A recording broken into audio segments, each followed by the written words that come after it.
ये है Siliguri corridor, also known as the chicken neck of India. ये काफी नैरो स्ट्रिप ऑफ लैंड है जो कि इंडिया को कनेक्ट करता है उसकी नॉर्थ ईस्टर्न स्टेट के साथ में। बट काफी लंबे टाइम से चाइना की नजर है सिलीगुड़ी कॉरिडोर पर, और अगर चाइना ने इस पॉइंट को ब्लॉक कर दिया तो इंडिया का कनेक्शन टूट जाएगा उसकी नॉर्थ ईस्टर्न स्टेट्स के साथ में, जो कि है Sikkim, Assam, Tripura, Mizoram, Manipur, Nagaland, Meghalaya and Arunachal Pradesh. Siliguri corridor located है वेस्ट बंगाल में और इसका नाम सिलीगुड़ी पे रखा गया था, जो कि सबसे बड़ी सिटी है इस रीजन के अंदर। ये approximately 22 kilometre wide and 60 kilometre long है और ये सराउंडेड है by Nepal, Bangladesh and Bhutan. India के लिए सिलीगुड़ी कॉरिडोर की इंपॉर्टेंस काफी ज्यादा है, क्योंकि अगर इंडिया के नॉर्थ ईस्ट पार्ट के अंदर कुछ भी दिक्कत आती है या कुछ भी इमरजेंसी वाली कंडीशन होती है तो इंडियन मिलिट्री के पास अकेले रास्ता बचता है वहां पर जाने के लिए। उसी तरीके से अगर कुछ सप्लाई भी करना होता है जैसे कि फूड, फ्यूल, एम्यूनिशन, मेडिसिन या और भी कुछ जरूरत की चीजें, तो इंडिया के पास अकेले रास्ता बचता है वहां पर पहुंचाने के लिए। सिलीगुड़ी कॉरिडोर की हिस्ट्री काफी पुरानी है। ये फॉर्म हुआ था 1947 में, जब बंगाल के दो हिस्से करे गए थे, West Bengal and East Pakistan, जिसको आज के टाइम पर आप बांग्लादेश के नाम से जानते हो। बट आज के टाइम पर इंडिया और चाइना के बीच में जो बढ़ते हुए लैंड डिस्प्यूट्स हैं, उनकी वजह से चाइना आज एक बहुत बड़ा थ्रेट बन चुका है सिलीगुड़ी कॉरिडोर के लिए। ये सब स्टार्ट होता है 1950s के टाइम पर। उस टाइम पर क्या था कि जो अक्साई चीन का एरिया है उसको दोनों ही कंट्रीज अपना अपना पार्ट बताती थी।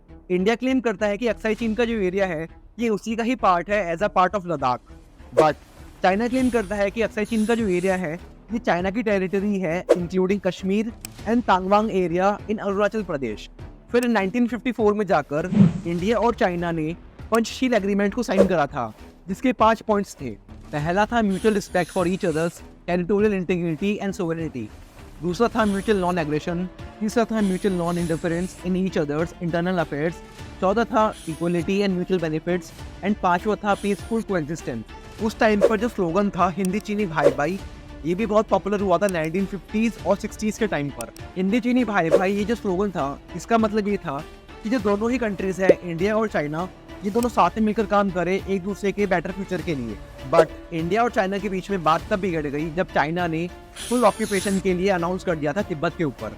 जैसे ही चाइना ने ये ऑक्यूपेशन को अनाउंस किया था 1959 में, तिब्बत के जो दलाई लामा थे वो इंडिया आ गए थे एंड इंडिया ने उनको असाइलम दे दिया था। इस बात से गुस्सा होकर चाइना ने 20 अक्टूबर 1962 में जाकर इंडिया के अगेंस्ट वॉर डिक्लेयर कर दिया था, जिसको आज के टाइम पर अपन सिनो इंडियन वॉर के नाम से जानते हैं। शुरुआत में तो इंडिया ने ये सोचा भी नहीं था कि चाइना उसके अगेंस्ट वॉर डिक्लेयर कर देगा, क्योंकि उस टाइम पर इंडिया और चाइना के बीच में जो रिलेशंस थे वो काफी अच्छे थे। इस वॉर के टाइम पर सिचुएशन ऐसी थी कि सामने चाइना के 80,000 सोल्जर्स खड़े हैं और इधर इंडिया के सिर्फ 10 से 20,000 सोल्जर्स ही सामने खड़े हुए हैं। ये बैटल 4 हफ्तों तक चली थी एंड इवेंचुअली चाइना ने इस वॉर को जीत लिया था एंड 21 नवंबर को सीज फायर अनाउंस कर दिया था। वैसे तो चाइना ने अपनी आर्मी को विड्रॉ कर लिया था इंडिया की टेरिटरी से, बट स्टिल 30,000 किलोमीटर का जो एरिया था अक्साई चीन का, उसको चाइना ने अपने अंडर में ले लिया था।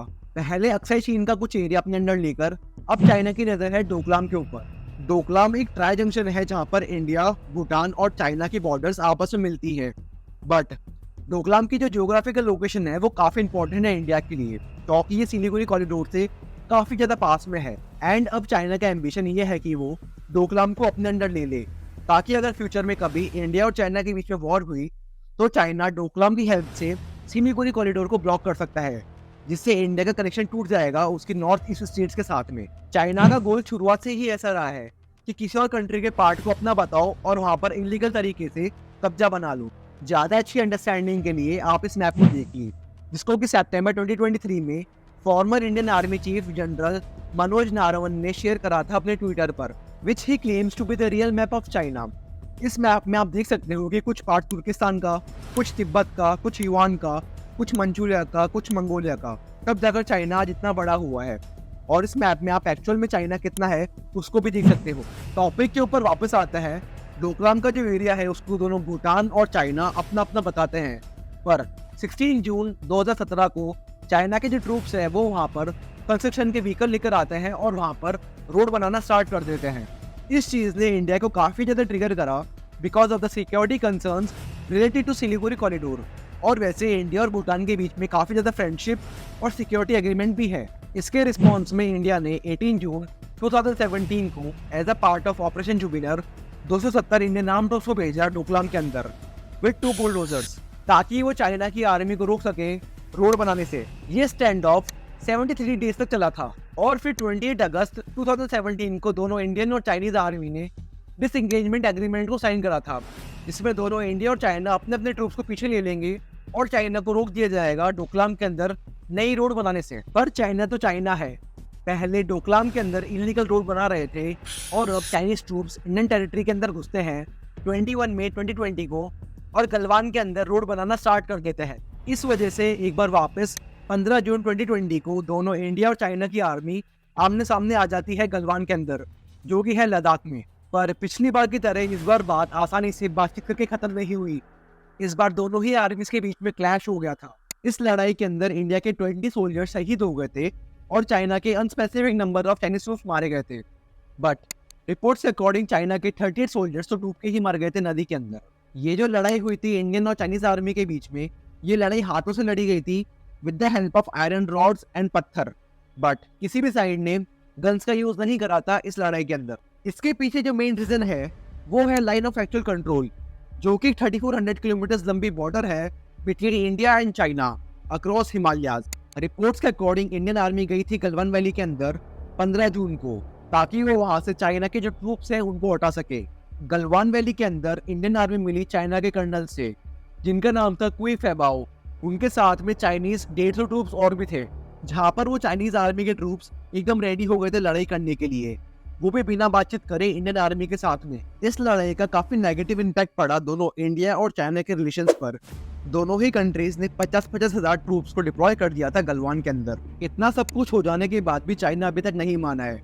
अभी कुछ ही सालों के अंदर चाइना ने अपनी मिलिट्री को काफी तेजी से बढ़ाया है, जहाँ पर चाइना ने अपने मिलिट्री बेस को भी डेवलप करा है, जहाँ पर उसने हेलीपैड्स, एयर स्ट्रिप्स और रोड बनवाई है along with its border with India, जो कि स्पेशली डोकलाम के एरिया के पास में है, जहाँ से सिलीगुड़ी कॉरिडोर और लाइन ऑफ एक्चुअल कंट्रोल दोनों ही पास में है। इसके रिस्पॉन्स में इंडिया ने भी अपने रोड्स और ब्रिजेस के डेवलपमेंट पे काफी ध्यान दिया है, ताकि इंडियन आर्मी का मूवमेंट आसानी से हो पाए। और अभी हाल ही में ही इंडिया के डिफेंस मिनिस्टर राजनाथ सिंह ने 27 रोड्स को इनॉग्रेट किया है, ताकि अगर फ्यूचर के अंदर डोकलाम में कुछ भी लड़ाई या कॉन्फ्लिक्ट हुआ तो इंडियन आर्मी को वहां पर डिप्लॉय कर सके थ्रू इंडो तिब्बतन बॉर्डर। इस वीडियो की मदद से आप समझ सकते हो कि सिलीगुड़ी कॉरिडोर की इंपॉर्टेंस कितनी ज्यादा है इंडिया के लिए और क्यों चाइना अपनी मिलिट्री को बढ़ा रहा है डोकलाम के अंदर। तो आज के लिए बस इतना ही। अगर आपको ये वीडियो देख के थोड़ी भी नॉलेज या थोड़ा भी जानने को मिला है तो जरूर इस वीडियो को लाइक करना, मेरे चैनल को सब्सक्राइब करना, और हाँ, यहीं कहीं पर एक वीडियो आ रही होगी उसको जरूर देखना, क्योंकि उस वीडियो के अंदर मैंने बताया है आजकल इंडिया के अंदर जो स्कैम चल रहा है उनके बारे में और उन स्कैम से कैसे बचे। तो नॉलेज के लिए जरूर देखना। जय